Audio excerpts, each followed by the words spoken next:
What are your comments about late life educational undertakings?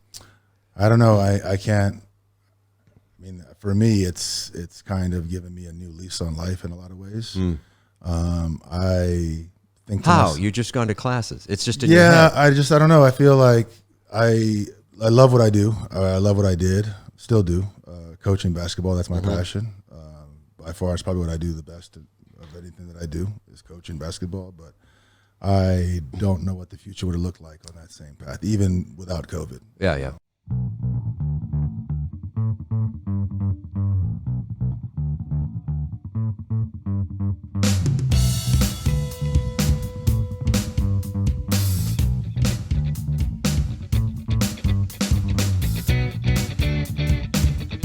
Well, good. Well, we are lucky today. I'm glad I caught you. Podcast number 34 is going to be with our old friend, our friend Ikenna Nwankwo, who was in episode, I looked it up, Frank, what was it, 5? Oh, wow. Yeah, a while back, so we've made a little traction. But welcome back to Thailand, Ike. Thank you. Yeah. Good to be back. It's good seeing you. Yeah, it's good to see you. Yeah, so you're still tall and you're still moving about and you're still doing basketball in Bangkok, but life has changed a lot since we last did the podcast. Definitely has. How do we introduce this topic? So if you go back and watch that old podcast, and I'm not suggesting you do that, but in there you said you were interested, I think was the word, in going to law school. I did. Oh, Yeah. I didn't know that. So I did say that in there. Okay, wow. I think you had already taken a series of the battery of tests, so LSAT or some other things, but you had sort of tried to figure out your game position. Okay.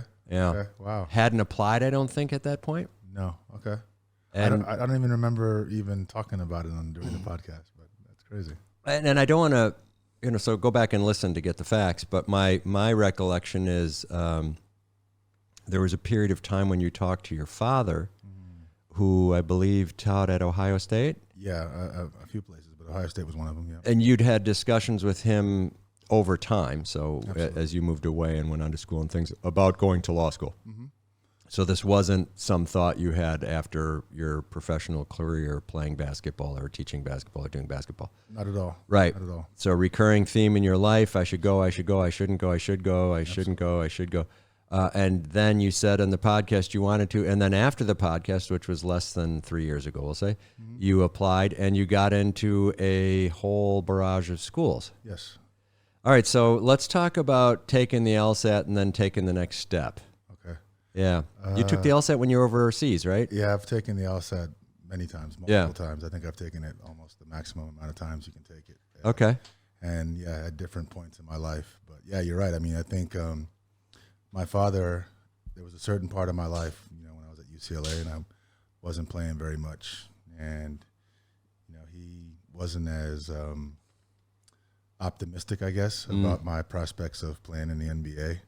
And so we got to a certain point where kind of almost he's like, this basketball dream, it's been great. It's been, accomplished a lot. You've had a lot of fun, got an education out of it, top-notch education out of it.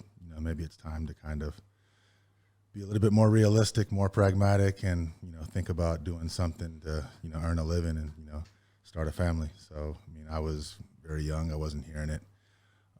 But yeah, I mean, going to law school was definitely something that I think that I wasn't necessarily against it. Just the idea of like playing in the NBA, that's something I wanted to do since I was a child, and so wasn't really kind of trying to hear that, but it was always kind of in the back of my mind as something I would want to do when I got done playing basketball. Right. And so then I recall, again, and I don't want to rehash the whole podcast, but it's interesting because I think there was a discussion like that, and then the phone rings, and you're off to South America, I believe. Absolutely. Right. And so crisis averted, or the early law school career averted, and you played. And so then that brings us forward to here. You take the LSAT, and then you take it here, and then you're either satisfied with the result or you maxed it out. Then you started applying over here as well. And I remember you talking about that. Yeah, I wasn't necessarily, no, actually, not even necessarily. I wasn't satisfied with the result, but was hoping that some of the other intangibles I had would make me a good candidate to get in. I mean, I always wanted to go to Stanford, so that was my dream to go to Stanford Law School if I was going to go to law school. And So I was, shooting for the fences, I guess, and thought I could get accepted there. But, I applied actually a couple times and didn't get in. And each time I would get a rejection from Stanford, I'd have another great opportunity. I had opportunity to play overseas, opportunity to start top flight. So it was just something that was always kind of like in my, in the back of my mind as something I wanted to do one day, just keep trying for it. So that would be in the 2000s and 2000 absolutely time period that you actually applied and used the LSAT scores you had and applied with the academic credentials that you had, and then either it happened or it didn't, but you didn't take the move. So Cypress, I mean, by definition in your Wikipedia or whatever, so Cypress Creek is designated as a home area. That's in Texas. We know you've lived around the world. The Stanford desire isn't necessarily clear from where you've been. You just got it stuck in your craw that was your high water mark. Well, no, there's a little bit more to the story. I guess I should have. And maybe you said it, but let's. Yeah. So when I was coming out of high school, when I was one of the very highly recruited, and of the places that I could have went to, I had got scholarship offers from. Stanford was one of them. For basketball, yeah. And for scholastics, as yeah, well. yeah. I'm sorry. Well, at the time, really, just for basketball, to be honest. So, and right. So you're sitting in that chair. You're 6'11". You're 6'11". At that time, you're 260. You were a highly recruited high school basketball player in the nation of the United States of America. Absolutely. So people were looking at you. Yes. And Stanford reached out to you and said, "Hey, come, scholarship." Absolutely. And so you're like, "Oh." Well, I wasn't like, I was 16, 17. My dad was like, whoa. I was like, Stanford basketball, like, where is Stanford, Yeah. For the most part. And this was the early 90s. Yeah. So Stanford wasn't really necessarily like a basketball powerhouse at the time. And it was West Coast, and you were essentially a Midwesterner or a Texan. Exactly. Even more bizarre there. Exactly. Right? Yeah. Exactly. And so the schools that really got me excited, I got recruited by Indiana. Bobby Knight came and visited, came into our living room, and I really, back then, this was during the era of the Running Rebs and UNLV, Duke, all those teams, and so Stanford really wasn't like a really sexy basketball choice, but for my dad, it was the opposite. My dad never really was sold on the idea of me being like an NBA superstar, and here he is thinking, wow, you're getting an offer to go to Stanford for free. Right. You better jump on that. And so he had really wanted me to go to Stanford because he just thought it was just an amazing that, his son had the opportunity to go there. Right.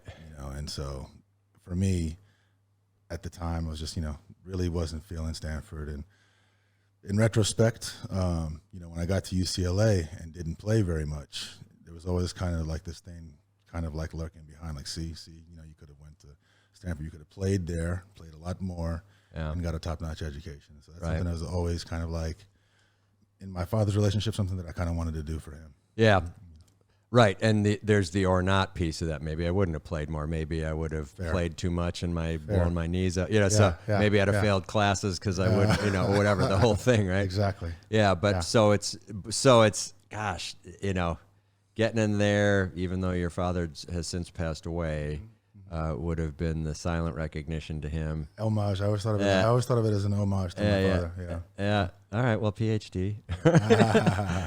So let's jump in then. So you are over here, and right now, again, just to remind everyone, we're in Bangkok, Thailand.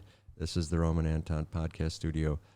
It's July of 2023, and so maybe 18 months ago, or a little more, a little less, close. You applied there, Stanford. You applied other places, and you did so as a UCLA Bruin national champion for the Division I basketball 94-95 season. And so you didn't choose to go to Stanford and play ball. You played at UCLA and then for Long Beach State, I believe. And so many years later, you applied to go to law school. And how was that process?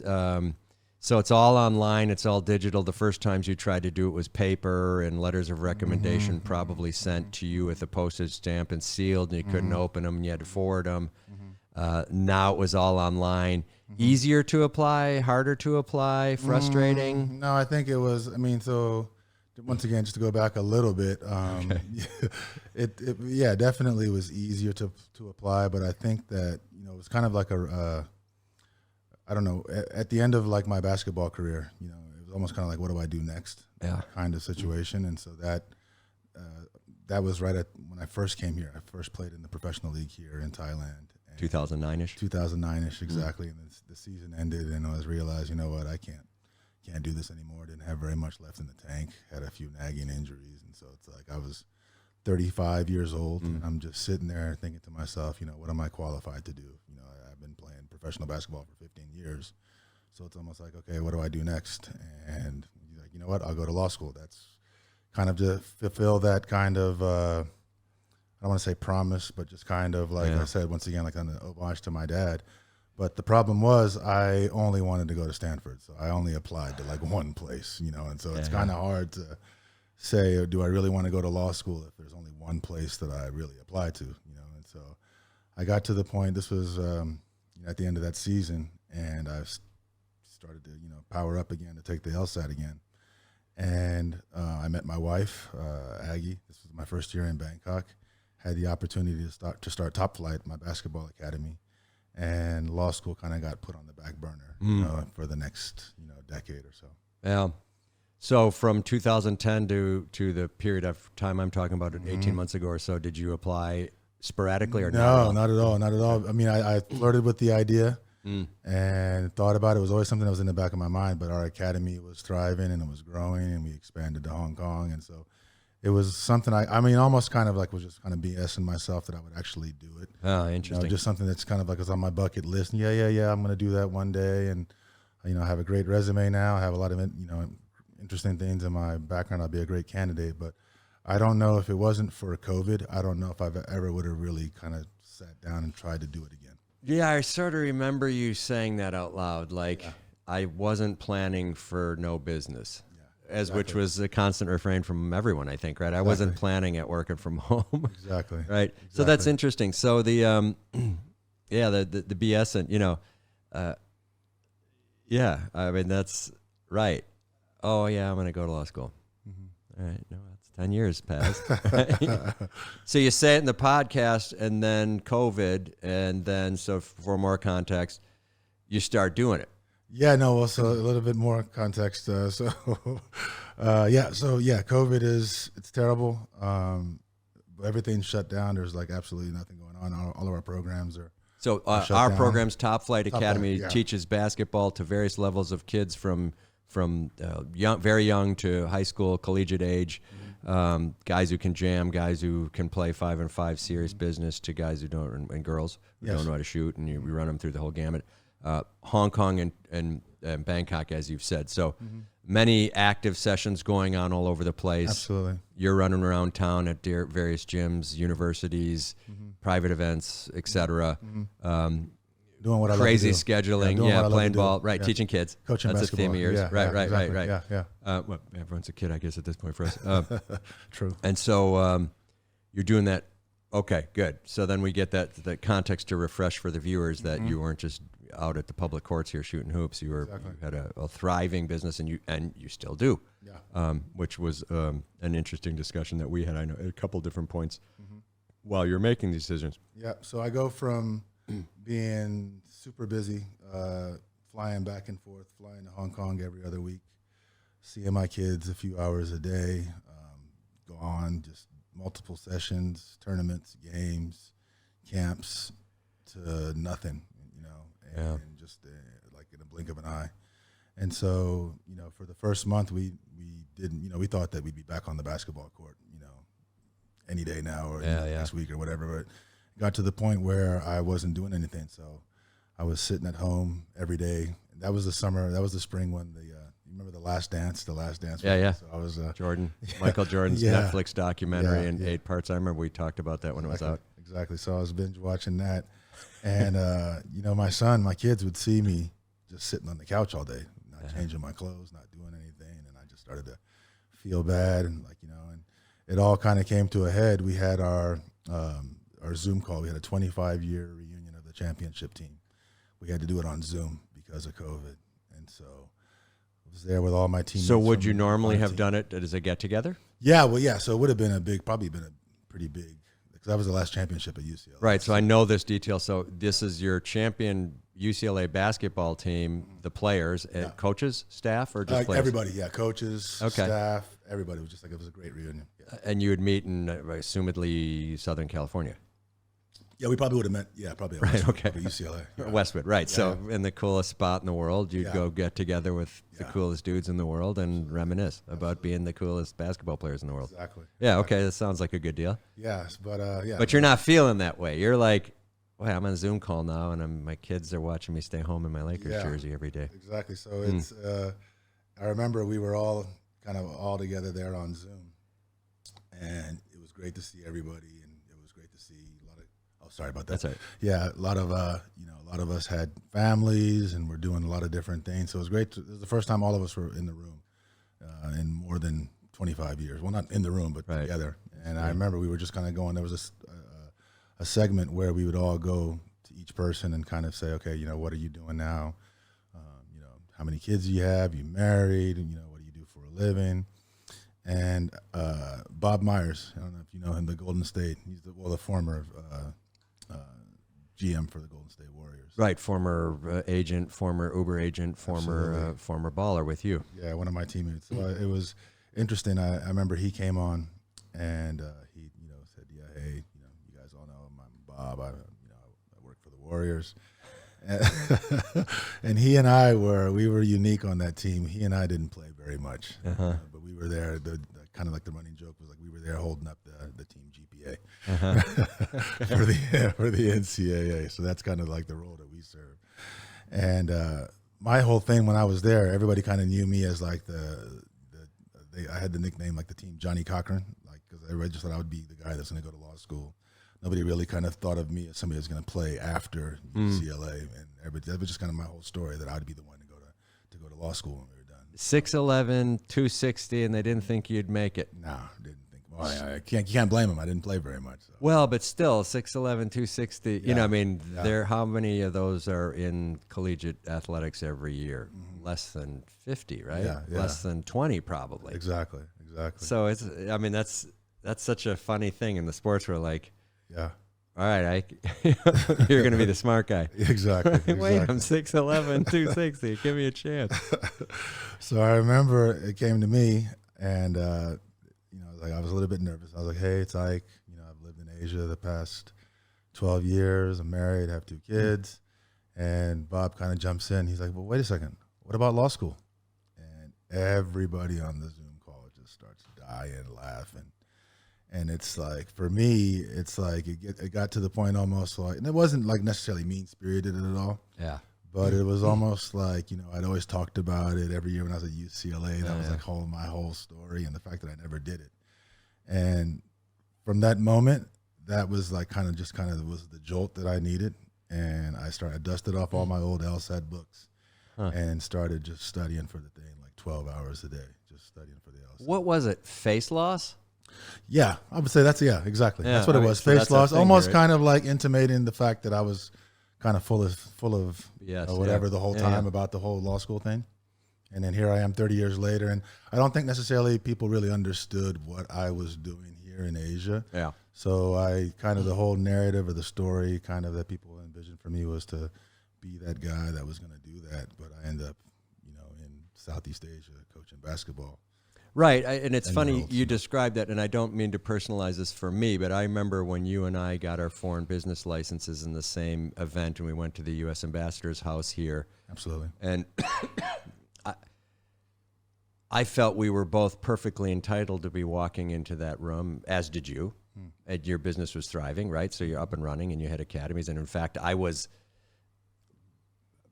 paying to play in your league. You were the man that night. No, I was paying to play in your league. I was a top flight team. Yeah, I remember. Sponsor, I right? remember, So we'd CNX. Yeah. So I looked at you as, well, this is one of the most important things in this part of the expat community is your basketball academy. Thank you. And you had a video that said, for those of you who have a dream that is unfulfilled and want to play ball, come here and do it with refs, and you won't blow your knee out on a public court with glass shards. It was just a very attractive offering, and so I would have been on the Zoom call saying, well, wait a minute, Top Flight gives a lot to a lot of people here, but.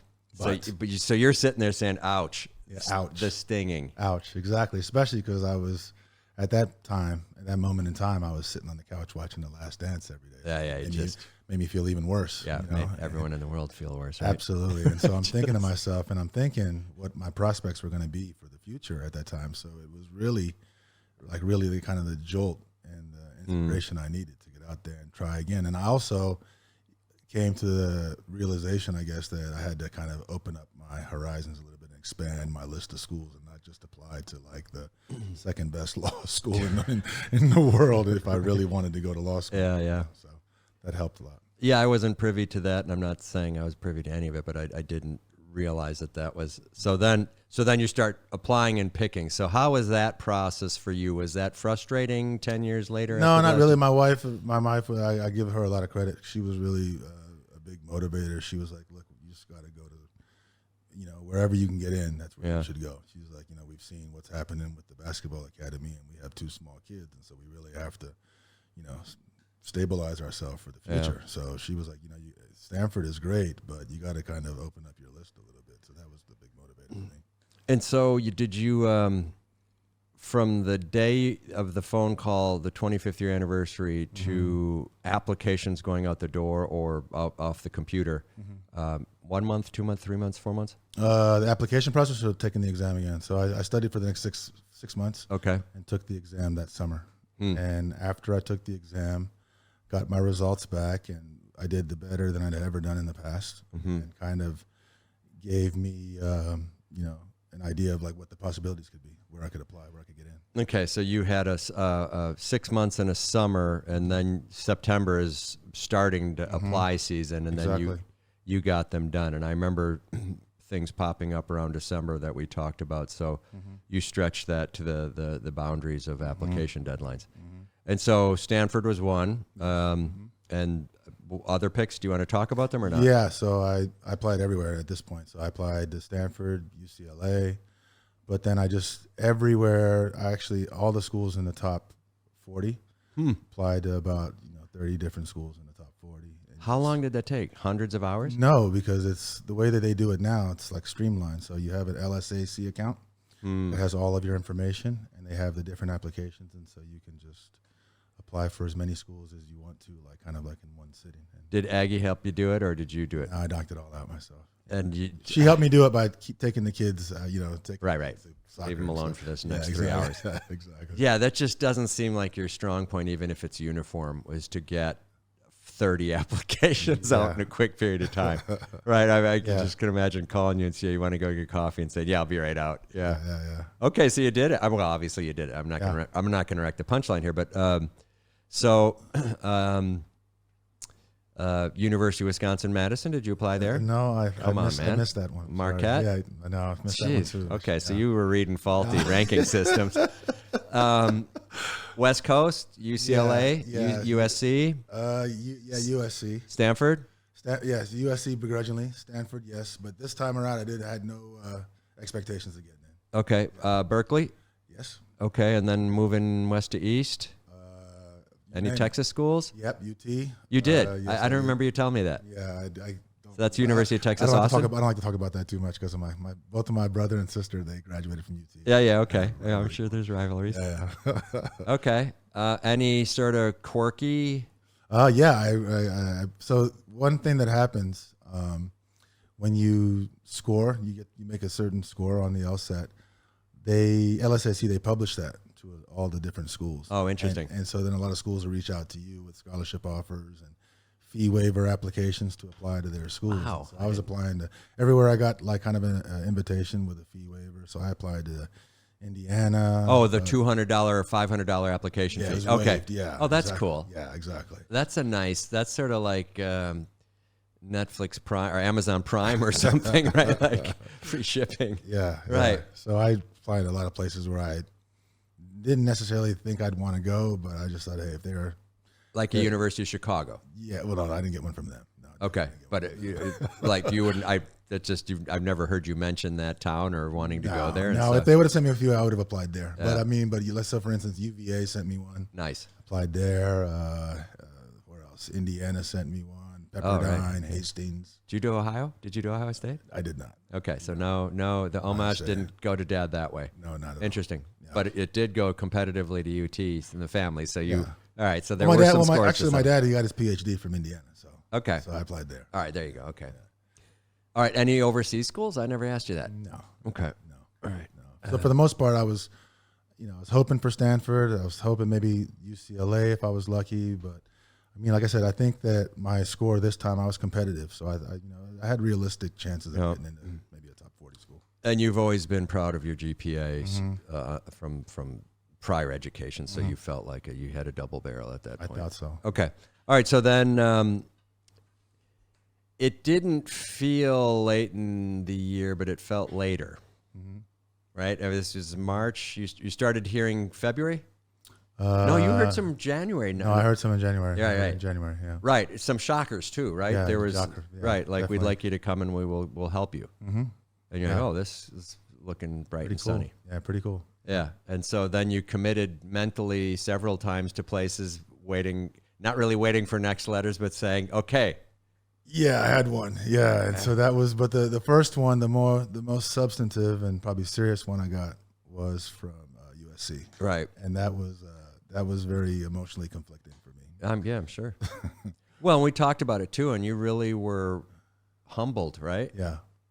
I mean, I thought, okay, well, this feels like it's sort of done and the dream is, dream is on now. Absolutely. All right, great school, awesome place, friends and family all over the place there, or friends and history, and no problem, and you'd be working out. Yeah, there was a small problem. I mean, for me, I had to get over the fact, because I mean, I feel like I bleed, blue and gold. Right. And so the idea of going to SC and putting on those colors, I don't know, it was really hard for me mentally to kind of wrap my mind around that's where I'd be going to school. Yeah, I'll buy that, I guess. Yeah. Right. I mean, I know it's silly and it's a little bit childish, but I don't know. So what are your theories if the Packers lose before they get to the Super Bowl? Then do you stay in the conference or do you switch? No, I don't go that deep. I just have a team. Okay. I'm not one of those guys. Yeah. No, but you know what I'm saying is you sort of say, well, after they lose, then I'll stick with the conference because I certainly don't. Then I have an excuse to say, well, look, those other guys won the Super Bowl, so the Packers must win. Okay, so you and I are both Packers fans for no known reason. Mine's Wisconsin-born, something else. Maybe this a Nigerian thing with the Packers. So you get an offer to a place you want to go. And you're conflicted now maybe with the colors, and then other offers start coming in. Yeah, so at that time, it was really early in the process, and I was surprised how soon I had heard back from them. And they were just amazing there. And, full disclosure, one of my really good friends, she played basketball at UCLA when I was there as well. She was the director of diversity and inclusion there at SC. And so she knew me. So that's how I feel like I was on the radar there. But the dean of admissions and everybody there was just, they really, wanted me from the very beginning. And they came out with an offer right away. And I hadn't heard from any other place at that point. Yeah. And so let's be clear, UVA didn't know you from some connection and reached out to you to apply. Yeah, well, they didn't know me from a connection. I think it was just the LSAT score and the GPA. Right. So this had a lot of all of it. It had people you knew. It had places you didn't even know where they were. You had highly regarded schools that reached out to you because of some LSAT thing. So this was a barrage. Exactly. Where's all this coming from? Exactly. But you hit pay dirt early on in the process. Yep. Okay, and then what happened? So I was really just holding out for one place in the back of my mind, and I was thinking to myself, this was the first acceptance that I got. But to be honest, COVID was on the horizon. Things were starting to kind of loosen up a little bit. And I was thinking to myself, if this was the only offer that I got, it'd be really difficult to turn it down. But at the same time, I didn't know how committed I was to actually going to law school, especially if I could still do what I really wanted to do, which was coach basketball. Right. But then I also knew that, we had made the sacrifice for the past year with our family and with my wife that we were going to really pursue this law school to kind of give some more stability to our family. So that was conflicting. And so I was kind of really, at that time, just holding out hope for Stanford to see if I got in there.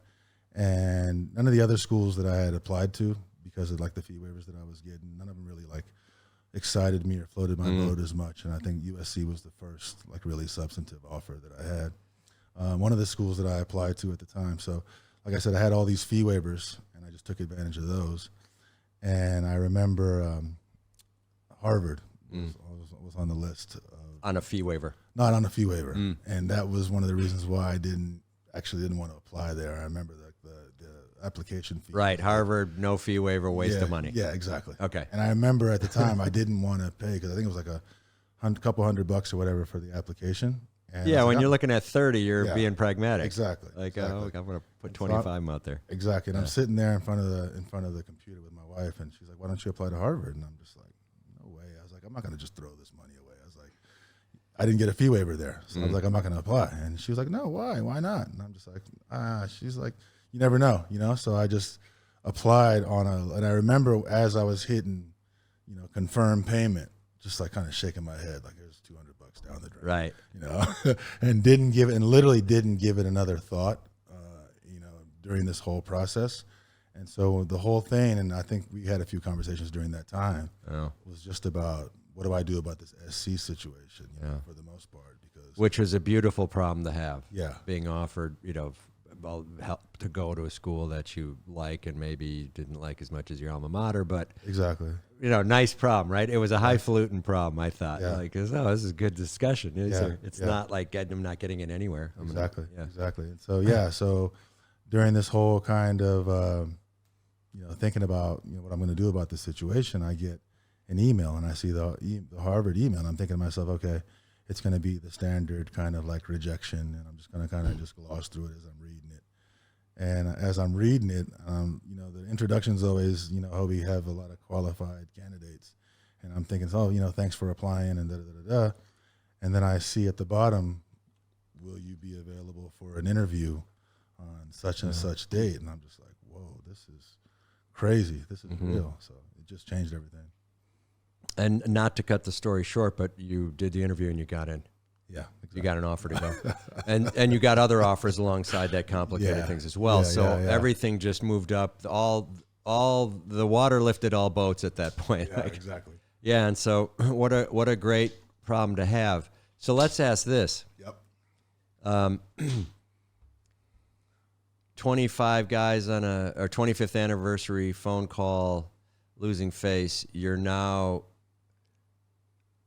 been offered the highest thing that you were hoping for. In fact, you had so little faith that you're going to get, you almost didn't apply, and the wife pushed you in the right direction, or that direction, and you get in. Was the reality that you had regained the loss of face? I mean, was it spontaneous? Was it instantaneous, or was it like, hey, dude, you still have to pass. You have to get in. You have to get there. You have to do 3 years of this and make it. Or was it instant? Oh, I'm doing this. Yeah, no, this is game on, and I'm doing this, and I'm gonna win this now. Yeah, game on. Yeah. Yeah, it sort of looked that way, but Yeah, no, it was surreal. Like I couldn't believe it. It was surreal. All the doubts or any questions I had about whether I'm going to law school or not, those were all gone, and I'm just like, wow, yeah, I'm doing this. Yep. And so was so you go through the process of and you were in communication with schools, so you applied and were in communication and having adult discussions about attending their program. Yeah. A cool process, not letters and trying to get through to someone and knowing answers. It was instantaneous, sort of, even though you're 12 hours away over here, you're having real-time discussions about where you're going to go with groups of people around the world or around the United States. So pretty cool process. Absolutely. And then sometime in the summer, then you make the decision to go to Harvard and to notify the other schools you're not going, right? No, it was way before that. A couple months before that, but yeah, I had to call all the schools and thank them for the May-ish? Yeah, exactly. Okay. Yeah. So May, the summer here. Yeah. Okay. Yeah. So May of 2020 last year, 2020. Last year. So a year ago. Yeah. Wow. Seems like so much. That's amazing. That's crazy. Okay. That's All crazy. right. That's crazy.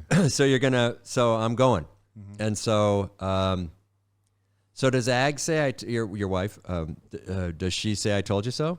No, I think, to be honest with you, I think she was surprised. I mean, I Yeah. love my wife. She was very supportive, but I think even she was like surprised. Like, Yeah, wow, yeah. like he got in, like, wow, so we were all kind of in a state of shock for like a month.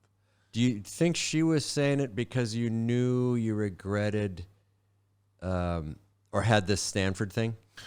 Yeah, I think she, once again, that's one of the things I love about my wife the most. Like I think she saw the rejections and kind of thought to herself, it's time to move on. Like, why are you obsessed and fixated on this one place? Yeah. So it's Interesting, like, huh? Yeah. So she's like, kind of like, look, we got 2 kids, we got to do something. So I don't care if it's Stanford, Pepperdine, or whatever. You need a profession. Yeah. So There you go. yeah. Okay, so you make the decision to go. And did you make the decision to go, and did you actually then commit, or were you? Yeah. So to be honest, once again, like full disclosure, I don't know. It would have been a tough conversation, and I was thinking to myself what that conversation was going to be like with my wife if I told her that I wasn't going to go to law school. Yeah. Depending on where else I was going to go. SC was great, and I think that was, that was a certain level where I was like, okay, you know what, that is definitely something that I might put off top flight for to go do. But I didn't know if it was necessarily something that was in my heart to do it. But once found out that I got into Harvard, it was like, okay, this is fully committed, totally doing this. So May of last year, Yep. fully committed. And were there periods of doubt, like as you're packing, as you show up in September, Every the day. first test? Yeah, I'm There's quitting. doubt now, yeah. No, quitting never. That's never. okay. That's not even in my DNA. But Yeah. but definitely a lot of doubt, a lot of angst, anxiety, all of those things about being there. But still. So let me jump back once. As you had your last year of basketball here in Bangkok and you had nagging injuries, are any of them still with you? No, not really. Not really. Like, was it like a Yao Ming foot thing? That No, it was more my knees. Okay. Yeah, more knees and lower back. But since I've been doing yoga, not really. Okay, so you're that concern to get out while you were still healthy and could manage it was a good concern, and 3 more years might have changed the optics of how that worked out for you. Absolutely. Okay, so good. So you're feeling healthy here. You got the academy up and running. You're thinking, how's this going to work if I go? Watched you sort of manage that process, and then you go to Harvard. So when did you apply for classes? Was it sometime in that May to September timeframe? Yeah, no. So we don't really apply for. They have a standard slate of classes that they give you. So yeah, you don't really get to. I mean, there's a couple of electives in the winter and in the spring, but yeah, the first semester it's just a standard, class that you have to take. And you showed up and raised your hand the very first day in every class and said, "Professor, call on me." No, actually, Okay. I was dreading that first call. So let's talk about other firsts. First collegiate basketball practice. More nervous or less nervous than first day at Harvard Law School? Not even close. A lot less nervous than the first. Because you knew you could dunk and you had your post move. Not even necessarily that, but at the end of the day, like I was a basketball player and I had confidence in my skills and my abilities, and so it was basketball at the end of the day. I think this was a lot more terrifying because I'd been out of school for more than 25 years and I was like so much older than everybody else, and so yeah, I was definitely terrified that first week of school. And I might be dumb.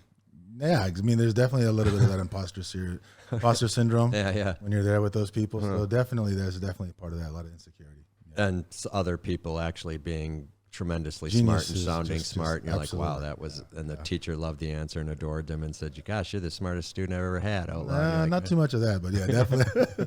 Because everybody was like that. Yeah. Was there. Yeah. All right. And so we skipped over like leaving here, which was home. Yes. You also have a home in I guess I would say Eastern Europe, or whatever we call that now. I'm not sure, and maybe in the States. But you have family there for sure. But you were packing up and going, sort of, and the business was going to run, and you had that set up, so that wasn't you weren't fleeing in the dead of night, but you were moving to a different part of the world, and that was the Boston area. Yeah. And you hadn't lived there before. Never. Yeah. You've played. If you look at the Wikipedia entry, it's nice and documented. So you've been South America. You've been Europe, Asia. You played in a lot of places, but Boston somehow missed the dial. And so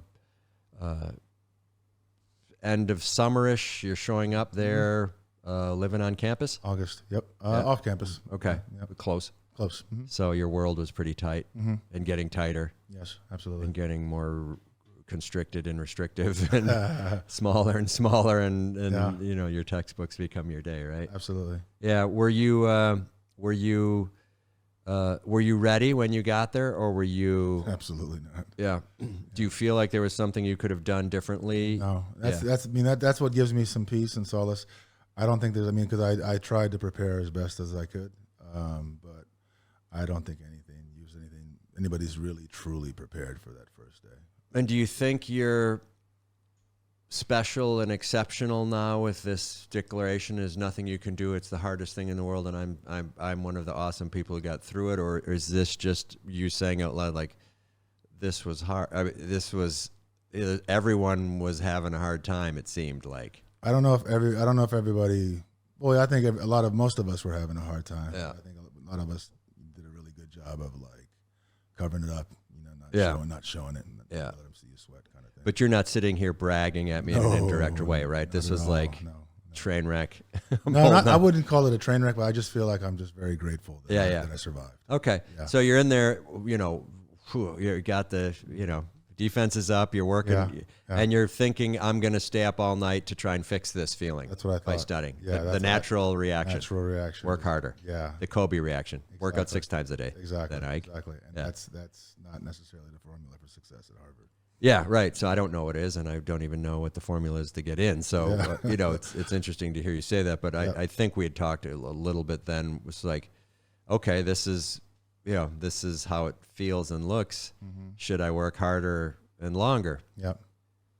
Yeah. So I guess that's everyone's biggest decision. Absolutely. First year of law school, right? Absolutely. But I think for me, I did the whole, grind and stay in the library 12, 14 hours a day. Definitely. And it didn't necessarily translate into results that I wanted, but I think that it really helped me. I developed like a thick skin or whatever. I just, all those reps of all the reading that I did and all the discussions I had, but I definitely wouldn't say necessarily that, staying in the library longer than the other person is going to translate into success. Did you think that way for basketball? I did. Yeah. And for the most part, I feel like there was always a payoff to my hard work in basketball. Yeah, it's such a cliche to, but what we're talking about sounds so like movie theme-ish, right? Absolutely. Like, just get back in the gym, Absolutely. shoot, Rudy Tomjanovich and his wife. I remember from The Absolutely. Punch, the book, telling his wife to come to the gym at midnight to shag balls so he could shoot more. It's just like, how many of those NBA stories do you hear, right? Yeah, that's how we're wired. That's how we're all wired. Yeah. And so were there lonely nights walking back with a heavy backpack where you feel physically destroyed because you're just not used to sitting for 8 hours a day? You're used to reaching up and doing line drills with the class. Like, wow, I'm really doing this wrong. Like, I'm hurting my body again. 2008, my knees hurt, my back hurts. I'm gaining weight, which I'm sure you did. Can't see it now. You look spectacular. Thank you. But were you in that frame of mind? Like, I'm losing this. I'm losing the thread of No, this. I wouldn't say necessarily. I mean, it was definitely physically and mentally taxing, but I enjoyed it, and that goes back to what we said earlier because of the fact that it was Harvard. I don't know if I would have enjoyed the grind as much anywhere else. Why is that, you think? I don't know. I just once again, I just go back to I felt so incredibly grateful to be in this space with these people, and I just thought of it as like the opportunity of a lifetime. So every second of every day that I was there, it didn't matter how challenging or how difficult things were. I just always in my mind, like, I'm at Harvard Law School. So let's keep going back to the 25th anniversary call. Yeah. Okay, fellas, I'm here. Validation. Now, be quiet. Validation. At the 30th anniversary, you can say I graduated, hopefully. Yeah, validation. Yeah, well, why not, right? Yeah. I guess. That's your motivation in some level. Yeah, it is. I mean, I think, I don't know, it's just almost validation to a certain extent in a lot of ways because of that is, And you know, rightly so. I mean, it is something I talked about a lot and was like a recurring theme. And I was always the guy that, you know, applied to law school or was thinking about going to law school, or the guy, the basketball player that could talk about other things besides basketball. It's kind of like a cliche to a certain extent. So has that gratitude you talk about, or that confirmation, affirmation that you talk about, have you moved on to the next phase now? Now you're in execution on that, and it feels great, and it still feels good, and you like the feeling, but now you're executing? I think I'm still incredibly grateful. Like I told you, like in our many conversations during the year, I'm grateful to be here, and I'm just amazed that I'm here. But now, after this year, now I feel a lot more confident in my abilities and like who I am, and almost like feeling myself more now that I have that confidence. And so it's like, okay, now what can I do with this now? Yeah. You know? Do you think your classmates feel that way, or is this just everyone on their own sort of? I feel like everybody kind of feels that way to a certain extent. I think certain people that I kind of saw in our section feel like they had it down from day one. Yeah.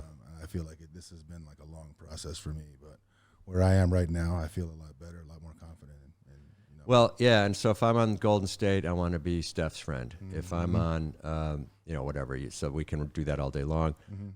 You and Bob sat, and the team thought you two guys were going to go on to something else other than basketball, you said earlier. So when you get to Harvard, are you looking for the people you think are the best, or how does that work? No, I'm not necessarily looking for the people that I think are going to be the best. I just feel like genuine, for me anyway, a lot of genuine, like authentic friendships developed during the course of the year. And me being older, I could just see the potential of a lot of the people that are at Harvard, and, you know, that I'm going to be friends with these people. It's really kind of like, for me, it's like almost surreal, because I could see kind of play out a little bit like what their careers are going to look like. And I'm going to know these people, and these are like my classmates. And so there's that. You see the partners, you see the heads of state. I almost even feel like I know. I see a future president of the United States. You know. So, and that's I'm going to be facile and stupid here, but that's age, right? Yes. You're right. Okay, so you have a crystal ball you can now look into. They don't. I can just kind of feel. I feel like, just from as being a coach, I feel like I can see certain character traits and certain personalities, and kind of envision what they're going to do in the future. That kid can dribble to the left. No one else in the class can. He's 4. You know, right? You see that. You're like, all right.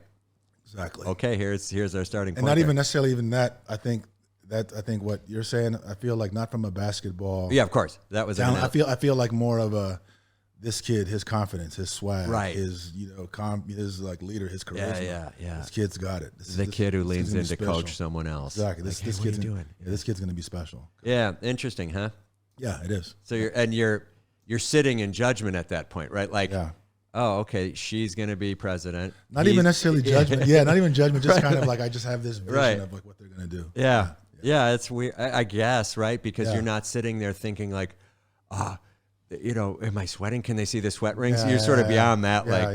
I'm not competing with them. Like, that's one thing I think that's why I made so many genuine like friendships, because I'm not competing with them. You know, I can't compete with them. Right. I mean, so it's like I take it from a different perspective of where I feel like I can be more kind of, you know, as the older person, I can just kind of see what they're going to do. Right, and you're married and you have a family, you're not going to compete with them. You're just going like, I'm calling my wife when I get back. I'm not sure what you guys are doing. Exactly. And I'm not saying they don't have wives and children. Well, that's interesting. And so you mentioned there was sort of forced conscription. What were the classes that you had to take that first semester? So first semester, I took criminal law, took civil procedure, legislation and regulation, legal writing, legal reading and writing, and what was the last class? Oh, and contracts. Yeah. So the core, except for that legislation one, it doesn't sound. That's pretty new. Okay. New. Yeah. And then legal writing. Did you understand what you were doing there? Absolutely not. Do you yet? Is it sailed over your head? No, I feel like I finally now kind of. Next year you might understand it more. Yeah, exactly. Exactly. Funny class, right? Yeah, and it's funny because I always considered myself a pretty good writer. Right. And so that was. Yeah, that's sort of their humbling. Yeah. Tear them down to build them up class, right? Exactly. Totally. Of those other ones, contracts, civil procedure, which is sort of how the court works or how you move paper around the legal world. And then you had one more, criminal law. Were you drawn to any of this? I was drawn to all of it, actually, but I think for me, what really drew me in more were the different professors, like the relationships with the professors and the different personalities of professors. And so for instance, my civil procedure professor, Professor Charles, was one of my favorite professors that I had my first year. All right, shout out to the professor. So had you had less likable professors or people you didn't interact with, do you think you'd have disliked those subjects? Possibly. Yeah, interesting, possibly. right? Yeah, possibly. Do you think you could have been driven into a career based on the subject and the professor? Absolutely. Yeah, that's strange, right? Like back to that old impressionable spot, like absolutely. Corporate law or criminal law, like, you know, you're a public defender or a public prosecutor, you know, based on your first year professor. Interesting, right? Yeah. Do you think you were that impressionable, or do you think it was, yeah, right? Yeah. No, I was definitely that impressionable. And I think that kind of coming in, yeah, I was very impressionable and very kind of, I mean, I got a very unique perspective. I got to see what a kid that comes into our basketball academy, I got to see how they feel on that first day. Yeah. That sense of anxiety and nervousness and, you know, just being almost like the first day of kindergarten in a lot of ways. You know what I mean? And so, yeah, the professors that I kind of gravitated towards were the ones that really just liked the way their teaching style and their personalities. You know? Right. And did you wrestle your career back now and say, all right, I'm not that impressionable anymore. I'm going to go through these. I'm not going through the motions, but I'm going to go through these. You know, I'm going to be the emperor of this. Yes. Special. Yeah. Okay, so you did it. Yeah. So I would think that's sort of a normal education process, right? Yeah. The awesome teacher wins the day for a while and sometimes for life, but you move on and there's another awesome teacher, and then you're like, wait, I see how this fits together now. Exactly.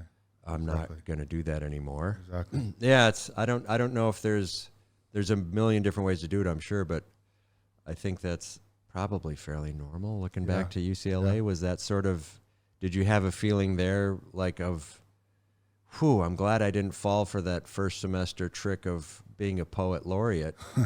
You know, because I love that class, you know, contemporary American poetry in California. You know, like, I mean, I think I was able to separate like a great teacher and a great, and also know that I was never going to kind of go into that area of practice. Yeah, okay. I could appreciate how good of a teacher. But I keep thinking back to your dad's hefty corpus of writing. Yes. You know, and it hasn't come up yet in any of our discussions. It's not like I'm some priest or some confidant, but, you know, I think of the day and the way you talked about that in the first podcast, it was with such pride. Absolutely. Reverence. You know, and it's, reverence. And, and you compared him to the great Nigerian writers who may or may not have been his friends, but I know he knew them from how he talked. And he was compared with those guys, right? So I mean, this is an icon. Absolutely. Maybe especially to me. Yep. Right, especially to you. And maybe that's all that really matters in this discussion. If to you, then that's great. Yeah. But I always wonder if that's going to rear its head here, like, you know, possibly. Right. Yeah, possibly. I don't know. It's for me. I think of all the joy that I got and that I've had about this whole experience. You know, the fact that he's not here to witness this and be part of this. It's kind of heartbreaking for me. Yeah, I mean, we've talked about the death of their father. I mean, it's. I don't know how that's ever not the worst experience, right? Yeah, but just now that I'm not going to go down that road, but right now as a father, I'm sure it's a complete, definitely additional depth that makes it even more profound. Definitely. Yeah. So okay, so let's move off. That's the modeling, but so now you get through first year. Yes. Hooray. Yep. And you're signing up for classes for next year, and there's some pretty impressive things in there. So you got 2 more years of law school left. Yep. You're going back. I think you start in a weird period of time, like late September or something like that. Early September 5th. Okay, so you go back. Excited or not? Can't wait. I wish class was tomorrow. Yeah, and so are you recommending for everyone out there apply to law school? Definitely not. Definitely not. Yeah. So this I think this experience is like I said earlier. I think that if it wasn't for this place, I don't necessarily know how much I would enjoy it or if that's what I'd want to do. But I think this place is so special. Yeah. Let me just ask you if you could straighten that more at Sure. There we go. Perfect. Yeah, just like that. Okay. Yeah. So thanks, and sorry to No problem. bark and instructions. No problem. Yeah, that's a weird thing to. I mean, and I get it because we talked about it. Not that I have some special decoding skill here, but it's. I always lived in fear of my education, I think. Like, I just got to get through this. It's just holding on to the sort of rusty monkey bar, I guess we called it, right? Just hoping I get to the last one. That has to be a good feeling in academics, to be like, just being here is satisfying me now. Absolutely. Yeah, so that's a cool takeaway. I mean... It is, especially at this point in my life. Yeah, and pick your school. Pick wisely. Don't. Yeah. Pick. And maybe you get to say, well, I picked number one, and it's probably true, right? So I mean, that's even more bizarre. But you struggling with that decision, it was a real question, right? Mm-hmm. Can you imagine going through it and say that I'm not going to keep doing this because I don't like here and it's not fulfilling? Yeah, I can't imagine. Heartbreaking. Yeah, I can't imagine like the sacrifices. I mean, for myself, the sacrifices that I made. Can you imagine telling that to Ags? Exactly. She'd be. I mean, I'm sure there'd be a good discussion, but just like, oh, like, I can't believe I didn't like it. Like, just, wow, really? Yeah. Yeah, and so you see. So how do you see? How's this breaking down? So do the courses dictate the future, or are you starting to shape one that's, includes a completed law degree with a variety of things in it? Yeah, I think probably the latter. But I think for me, just like once again, go back to our conversations. Just try to get through these next 2 years, and kind of have that, another kind of piece of validation for everything that I've sacrificed. And so your teachers are they're accessible? Very. And well, some are. Most are. Yeah, and I'm sure there's ones you won't get to meet, but just by the nature of their gigs, they're busy, right? And are there, and the institution is, you understand it, you move around it, and there's not a magic decoder ring you have to look at every 5 seconds? I don't think so. Yeah. I haven't seen it yet. So, right. They didn't give it to you. Right. No, they did. Okay. And so, happy with the decision. Absolutely. Best decision of my life. Yeah. And so what are your comments about late life educational undertakings? I don't know. I can't. I mean, for me, it's kind of given me a new lease on life in a lot of ways. I think. How? You just gone to classes? It's just in your head. I don't know. I feel like I love what I do. I love what I did. Still do. Coaching basketball, that's my passion. By far, it's probably what I do the best of anything that I do is coaching basketball. But I don't know what the future would have looked like on that same path, even without COVID. Yeah. And I think that this is a great opportunity for me to kind of leave a legacy for my kids as well. To show them and be an example for them that there's more ways to succeed than on the basketball court or on the field of athletics. Yeah. And so I mean, okay, fair enough. Yeah. Right. Everything. I mean, it's just the best thing that's ever happened. Yeah. And so does 2 years from now seem far away? It does. Yeah, still, right? It can't come soon enough. Right. Yeah. But at the same time, you say, I'm going to have these awesome hurdles to jump over because it's hard. Yes. December will be another white knuckle, just soul crushing, just a hard work. Yeah, but I feel like I know now. I look back on that guy that was going into it last year, and I feel like now I have some more tools in my toolkit to get through it now. Does he look like a kid to you? Absolutely. That's so funny, right? Yeah, I feel like I don't know, like a gladiator. You know how in Gladiator they go to the arena and they don't have any. They have like tigers and all these other kind of coming at them, and they have a rock in their hand or a slingshot. Yeah. That's how I feel when I think about that time period. Right. Now you feel like you have a toolbox. Yeah. I feel like I got a few weapons in my. Right. Maybe even some AI. Yeah. Okay. So modern. Yeah. Well, interesting. And so, how are you as a student? Is all of your written material on a computer, or laptop, or is it textbook, or is it a mix? It's a mix, and I think I kind of resisted in the beginning, being older. So I was going to the bookstore and getting the actual books and lugging those around, whereas a lot of my classmates had all of our course books online. And so does the course book, is there a publisher that's of note that you'd say my contracts book is Farnsworth on Well, so contracts? the cool thing about it, that's the cool thing about Harvard. Okay. Is that you're sitting in the classroom with the professor that wrote the textbook. Yeah. So for example, for the country. So for instance, like my contracts professor, he's like one of the world leading experts, I guess, in contracts, and he wrote our textbook. And so that happens. What's the name of it? It's Farnsworth on contracts. No, it's Oren Bargill. Okay. It's just contracts. Yeah. And so did he talk to you about offer acceptance and consideration? Yeah. And did that make any sense to you one. The first days when you're hearing it? Like, what is this guy talking about? No, but now it's like, yeah. Yeah. The first day, definitely not. But now it's like, yeah. And did your exam answers reflect an understanding of those concepts? I think so. Yeah, I right. think so, yeah. I think contracts was one of the classes I did. Yeah. The best on first semester. Yeah, sorry about that. Yeah.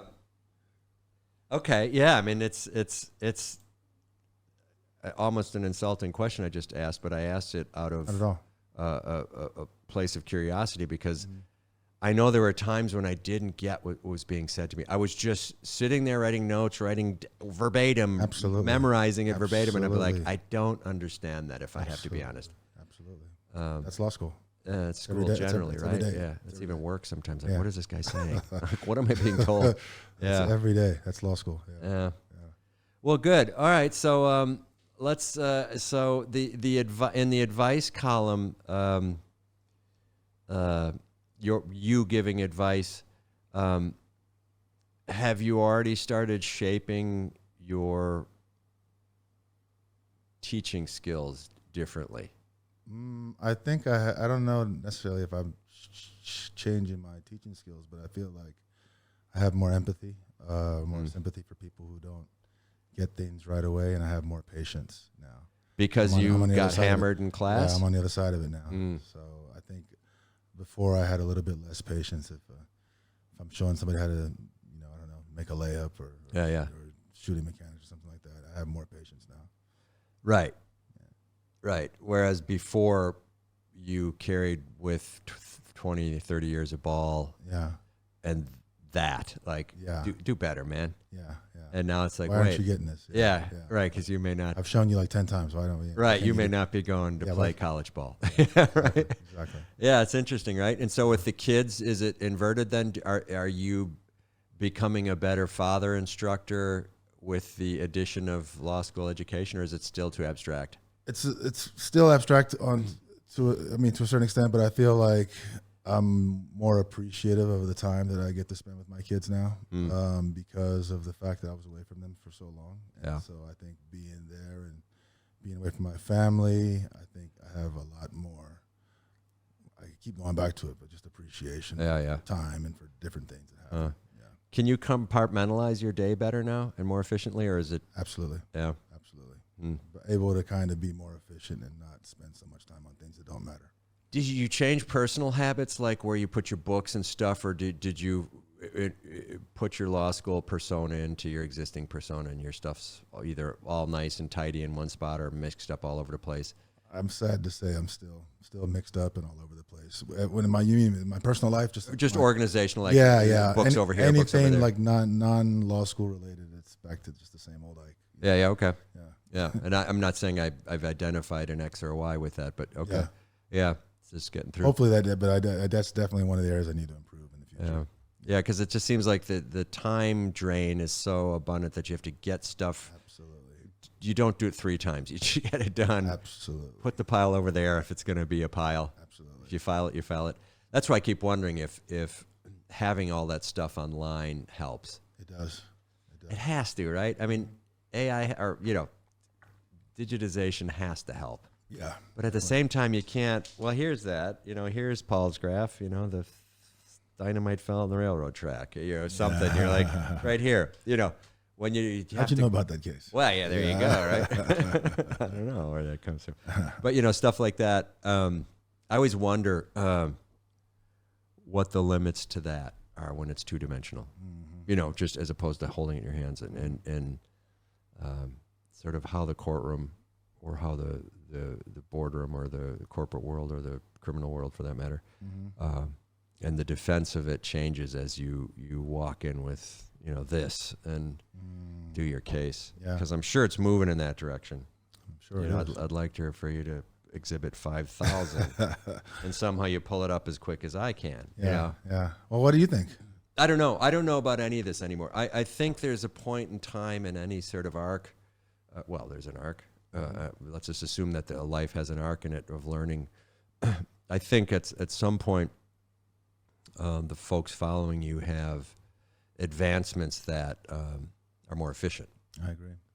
I think there are other things that you're going to be, you're going to be judgmental about, like discipline or commitment or absolutely fussiness or wokeness or this or that I'm not talking about. But I also think there's enthusiasm and other things that may wax or wane as you go forward and get older.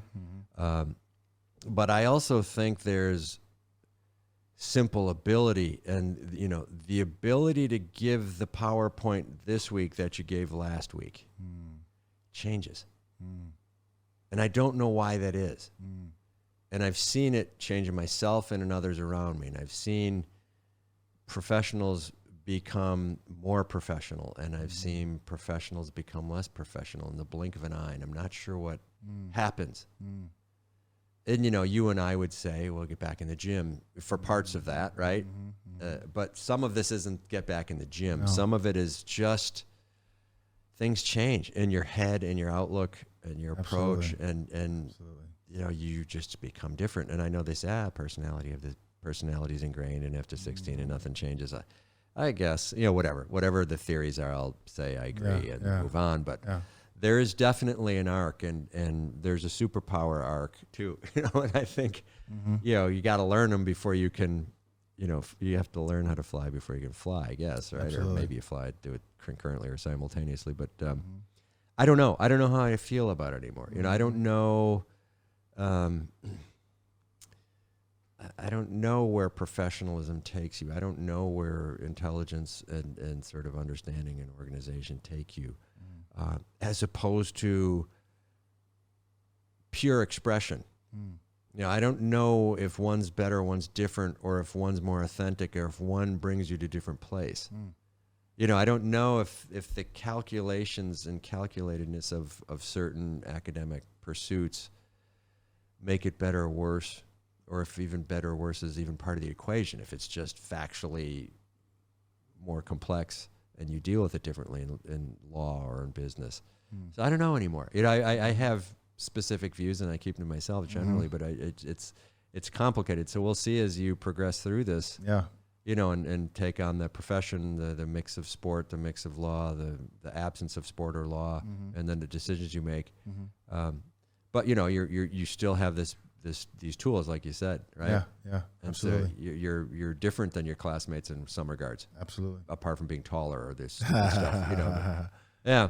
Well, cool. Was there anything you wanted to talk about today or catch up on? Do you feel a distance when you're on the court this week, training or going to meet your team? No, I mean I love it. Once again, it's good to be back out there and doing what I love to do, but. Like I told you before, I think at the end of my first year, I wanted to get out of there. I wanted to, as soon as my last exam was over, and the writing competition was over, I couldn't get out of there fast enough.